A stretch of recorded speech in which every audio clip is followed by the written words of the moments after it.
नमस्कार, मैं अशोक कुमार पांडे और स्वागत है आपका टीसीएच पर। आज सुबह 10 बजे खुला बाजार, शेयर मार्केट खुला। संडे था तो बंद था और खुलते ही खबर यह आई कि 5 मिनट में 19 लाख करोड़ रुपए स्वाहा हो गए। 19 लाख करोड़ रुपए अगर लिखने जाइएगा हाथ से तो कई बार सोचना पड़ेगा कि कितने जीरो लगाएं। 30 सेकंड 40 सेकंड लगेगा 19 लाख करोड़ रुपए लिखने में। अगर 19 लाख लोग इसमें सिर्फ इन्वॉल्व होते तो भी उनके एक एक करोड़ डूबते। इसमें लाखों लोग इन्वॉल्व हैं। जाने कितने लोग तबाह हो गए, जाने कितने लोग शेयर मार्केट से जो उम्मीदें लगाकर बैठे थे वो रातों रात टूट गई। कल तक सरकार और सरकार का एजेंडा चलाने वाले लोग कह रहे थे कि टैरिफ का भारत पर कोई असर नहीं पड़ेगा, दुनिया में असर पड़ेगा, अमेरिका पर असर पड़ेगा, ब्रिटेन पे असर पड़ेगा, लेकिन हिंदुस्तान पे कोई असर नहीं पड़ेगा। कोई कह रहा था कि फार्मा कंपनियों को छूट दे दी गई है इसलिए कोई असर नहीं पड़ेगा। तमाम तरह की बातें हो रही थी। यहां तक कि कुछ विद्वान लोग कह रहे थे कि इससे सिर्फ सेठों के ऊपर असर पड़ेगा, जो बड़े पैसे वाले हैं उनके ऊपर असर पड़ेगा, आम लोगों के ऊपर असर नहीं पड़ेगा। राजू पारुलेकर से कल जो बातचीत की थी हमने, और उसके पहले भी कई बार मैं ये बात कह चुका हूं कि ग्लोबलाइज मार्केट में ऐसा हो ही नहीं सकता है कि इसका असर आपके ऊपर ना पड़े। अमेरिका का मार्केट जिस दिन टूटा था, जिस दिन अमेरिका का मार्केट बुरी तरह से गिरा था, 2020 के बाद सबसे बड़ा घाटा अमेरिका के मार्केट में हुआ था, उस दिन ही क्लियर हो गया था कि दुनिया भर के मार्केटों में तबाही होने वाली है। और आज की डेट में क्या यूरोप, क्या चाइना, क्या हिंदुस्तान, सबके मार्केट में तबाही मची हुई है। चाइना तो आराम से इससे उबर जाएगा। कारण बहुत सारे हैं। सबसे बड़ा कारण तो यह है कि उसका ट्रेड जो डाइवर्स है सारी दुनिया के साथ होता है, उसमें उसके पास इतनी हिम्मत है कि डॉलर को किनारे करके उसने अपना ऑनलाइन पेमेंट सिस्टम डेवलप कर लिया, जिसमें 10 एशियाई देश शामिल हैं और साथ में अफ्रीका के कई देश शामिल हैं। तो चाइना की जो डाइवर्सिफाइड इकोनॉमी है वो तो अपने आप को कवर कर लेगा। हिंदुस्तान में क्या होगा ये कोई नहीं जानता। हां, क्या चल रहा है ये सब जानते हैं। कल रामनवमी थी। रामनवमी मतलब भगवान राम के जन्म का उत्सव। भगवान राम यानी जिनको कहा जाता है मर्यादा पुरुषोत्तम राम, और उनके उत्सव पर क्या हुआ? कहीं मस्जिद में तमाशा हो रहा है, कहीं दरगाह में तमाशा हो रहा है, सारे तमाशे चल रहे हैं। उधर धीरेन्द्र शास्त्री एक हिंदू गांव बसा रहे हैं। ये जो हिंदू गांव बसा रहे हैं 15 लाख, 16 लाख और 17 लाख के इसमें फ्लैट दिए जाएंगे, जिसको केवल हिंदू ले सकते हैं। बड़ी अच्छी बात है। 15 लाख, 16 लाख, 17 लाख जिस इलाके में है उसमें कोई कम कीमत नहीं है, ठीक ठाक कीमत है। यानी पैसा उसका जनता से वसूला जा रहा है। और नियम क्या लगाया गया है कि आदमी जब तक जिंदा है उसमें रहेगा, मरने के बाद वो संपत्ति धीरेन्द्र शास्त्री की हो जाएगी। यानी मान लीजिए 30 साल आपकी जिंदगी है तो आप दरअसल 30 साल का किराया दे रहे हैं। ना उस मकान को आप बेच सकते हैं और ना ही वो मकान आपके बच्चों को या आपके वारिसों को ट्रांसफर होगा। इससे चोखा धंधा तो मैंने देखा ही नहीं है। मतलब धर्म का तड़का लगाकर ये धंधा जो चल रहा है, ये रियल एस्टेट का कोई एजेंट कभी चला ही नहीं सकता है। सोचिए, 1 करोड़ का फ्लैट मान लीजिए दिल्ली में आप खरीदते हैं, 20 साल जिंदा रहते हैं आप, और आपके मरने के बाद वो फ्लैट जो है फिर से कंपनी के पास चला जाता है। इससे बढ़िया धंधा क्या होगा? और 15-16 लाख का कोई सस्ता फ्लैट वो नहीं दे रहे हैं। उस इलाके को आप देखेंगे तो उतने फ्लैट की कीमत जो है 15-16 लाख से कम ही होगी, ज्यादा नहीं होगी। तो एक तरफ ये तमाशा चल रहा है, दरगाह के सामने डांस चल रही है। ये हिंदू गांव जो बसा रहे हैं, इसके जो हिंदू होंगे वो किस दरगाह, किस मस्जिद के सामने जाकर डांस करेंगे, ये उनसे पूछ लेना चाहिए। क्योंकि आजकल हिंदू होने के लिए यह जरूरी हो गया है कि आप जाकर मस्जिद और दरगाह के सामने डांस करें। भले भगवान राम का जन्म दिवस हो, भले भगवान राम को मर्यादा पुरुषोत्तम कहा गया हो, जिन्होंने अपने समय की सारी मर्यादाएं निभाई, उनसे सीखने का मतलब तो यही हुआ कि हमारे समय में जो मर्यादाएं हैं उसको निभाएं। और हमारे समय की मर्यादा है संविधान। अगर संविधान को आप नहीं मानते हैं तो आप मर्यादा नहीं निभा रहे हैं, और अगर मर्यादा आप नहीं निभा रहे हैं तो मर्यादा पुरुषोत्तम राम के आप भक्त नहीं हो सकते। आप सिर्फ और सिर्फ अंधे, पागल, जुनूनी हो गए हैं जो सरकार के पीछे नाच रहे हैं। और सरकार के पीछे ये नाच बहुत जरूरी है। बहुत जरूरी है कि रात के 3 बजे तक, रात के 2 बजे तक वक्फ बिल पे चर्चा हो और उसके बाद 1 दिन के अंदर राष्ट्रपति उस पर साइन करके दे दें और वो कानून बन जाए। ये बहुत जरूरी है। ये बहुत जरूरी है कि हमारे देश का सारा गोदी मीडिया वक्फ के बहाने तमाशा करता रहे, पूरे टाइम हिंदू मुसलमान का एजेंडा चलाता रहे, सिर्फ और सिर्फ हिंदू मुसलमान हिंदू मुसलमान हिंदू मुसलमान, इसके अलावा कुछ नहीं। और तमाशा यहां तक बढ़ा जब ये सारी चीजें चल रही थी कि आरएसएस का जो अखबार है, जो वेबसाइट है पांचजन्य, उसने खटाखट ईसाई जमीनों की भी बात शुरू कर दी। हमने आपसे कहा था कि मुसलमान तो सिर्फ शुरुआत है, वक्फ तो सिर्फ शुरुआत है, कोई ऐसा धर्म नहीं है जिसकी संस्थाओं के पास बहुत सारी जमीन ना हो।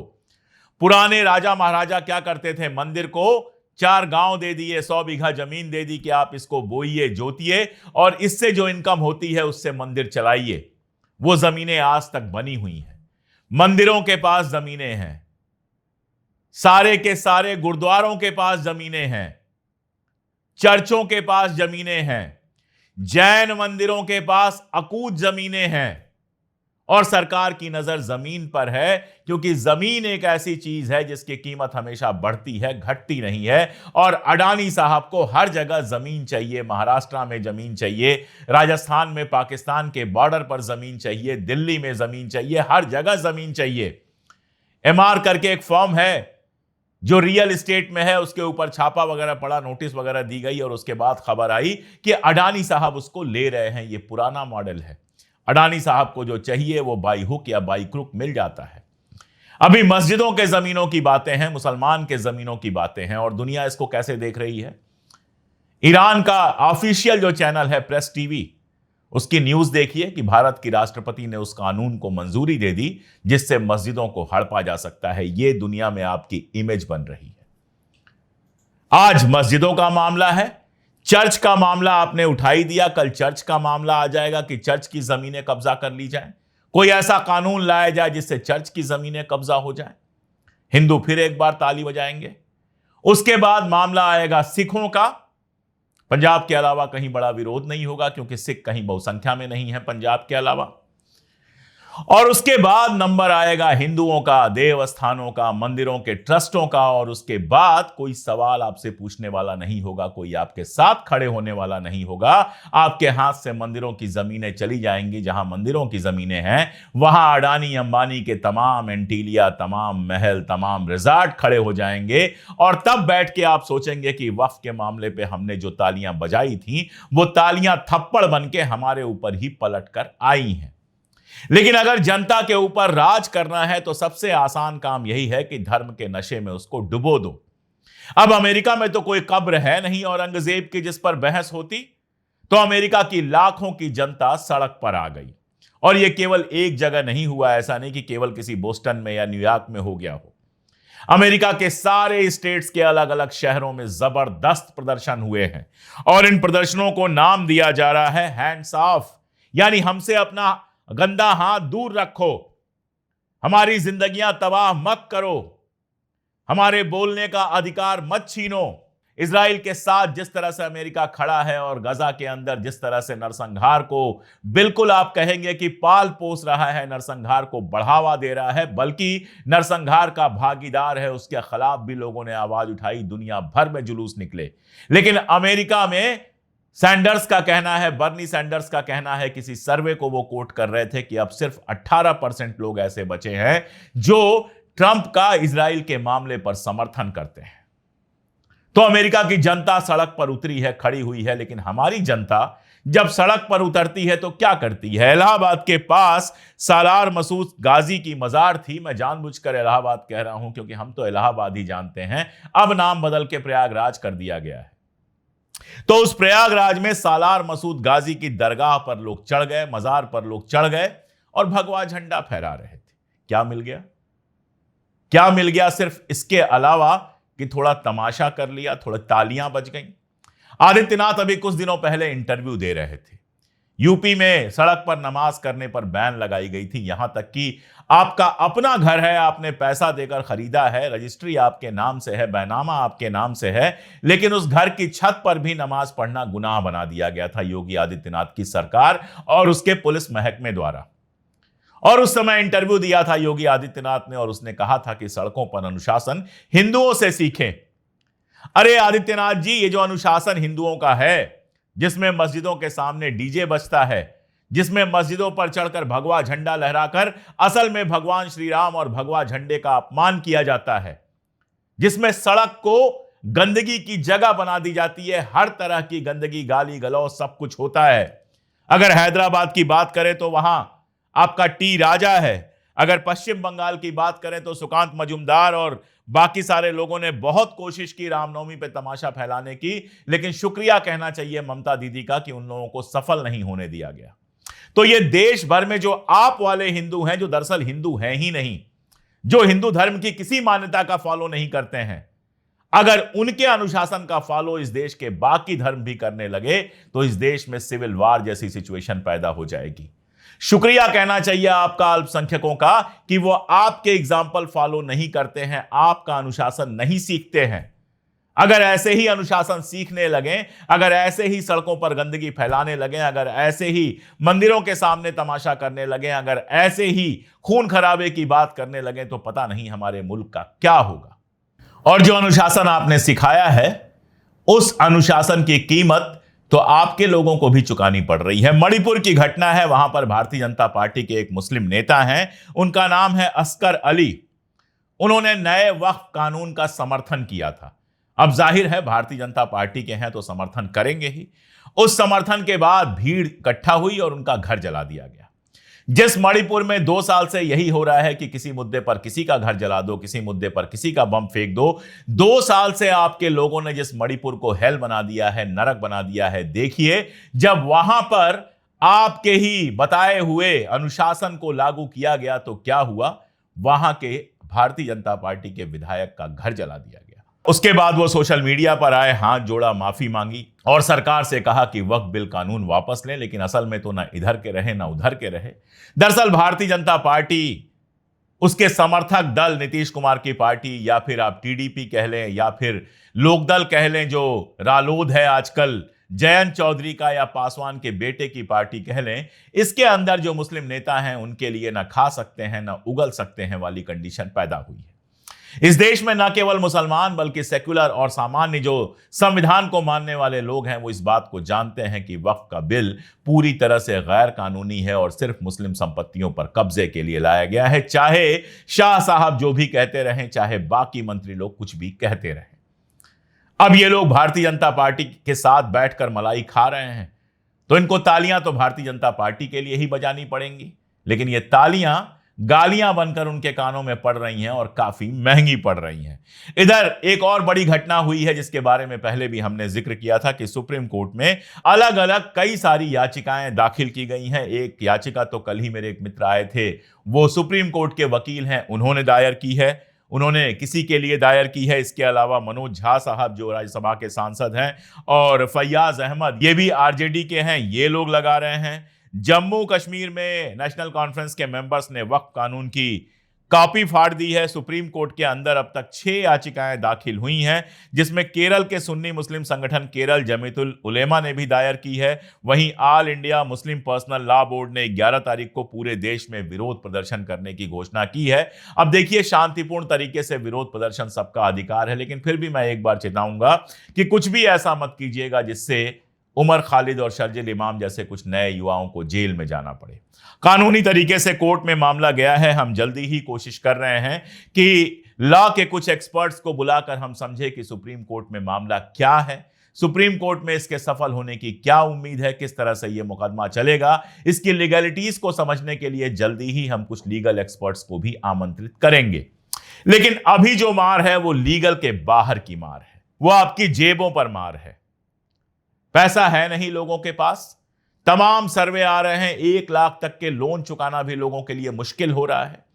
एक बड़ी आबादी है जो क्रेडिट कार्ड से खर्च तो कर दे रही है लेकिन पैसे नहीं चुका पा रही है क्योंकि उसके पास पैसे नहीं है।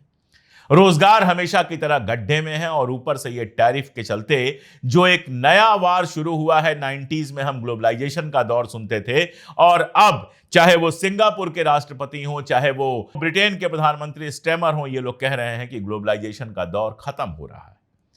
उल्टा हो गया है, अमेरिका अब चाइना की तरह हो गया है जो अपने बाजार को बंद कर रहा है, जहां बाहर से आने वाले माल पर जबरदस्त टैरिफ लगाया जा रहा है और चाइना एक खुली इकॉनमी बन गया है जो पूरी दुनिया में अपना ट्रेड बढ़ा रहा है।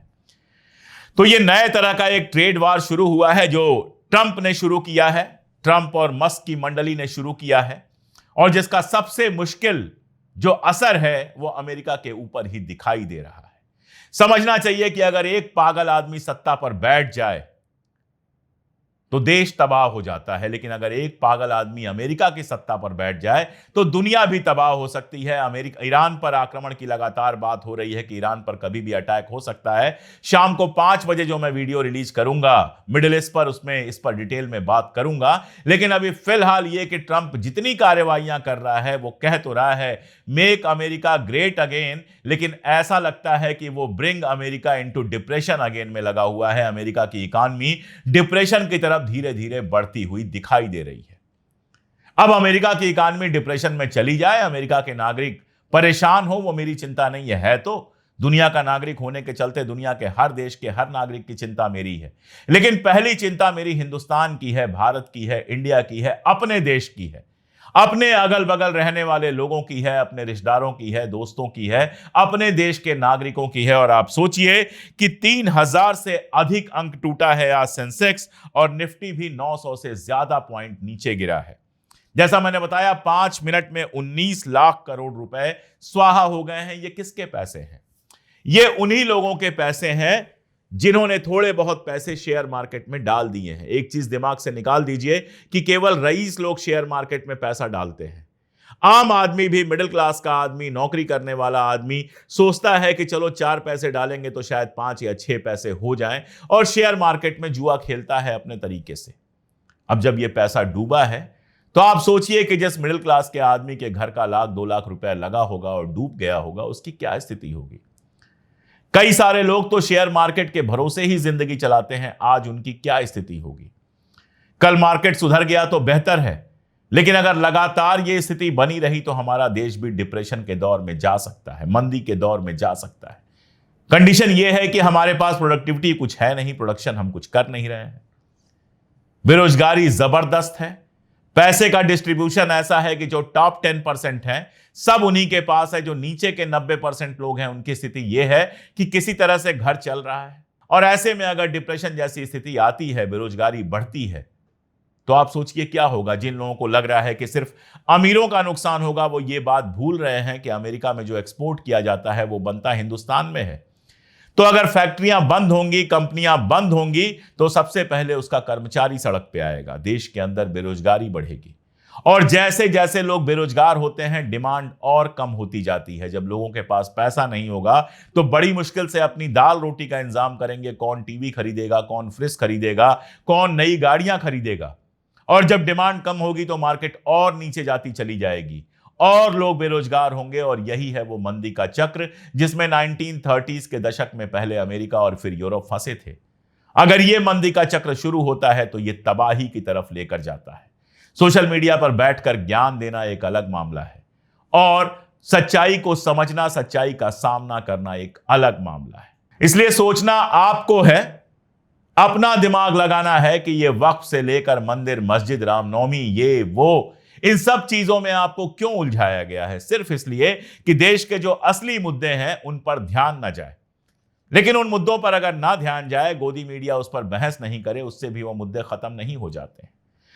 अगर बेरोजगारी बढ़ेगी तो आपके घरों के भीतर तक जाएगी, अगर महंगाई बढ़ेगी तो आपके घरों के भीतर तक जाएगी, अगर देश के अंदर डिप्रेशन जैसी स्थिति, मंदी जैसी स्थिति बनेगी तो वो मिडिल क्लास के उन घरों में भी जाएगी जो सोसाइटीज के अंदर रहते हैं, महफूज हैं और सोचते हैं कि हमारा तो कुछ भी नहीं हो सकता।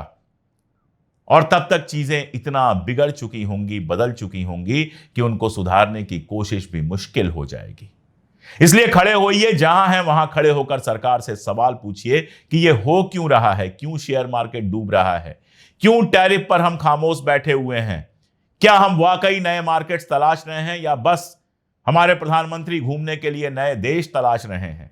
सवाल पूछिए कि औरंगजेब की कब्र या मंदिर के ऊपर भगवा लहराने से क्या इस देश की प्रॉब्लम सॉल्व हो जाएंगी?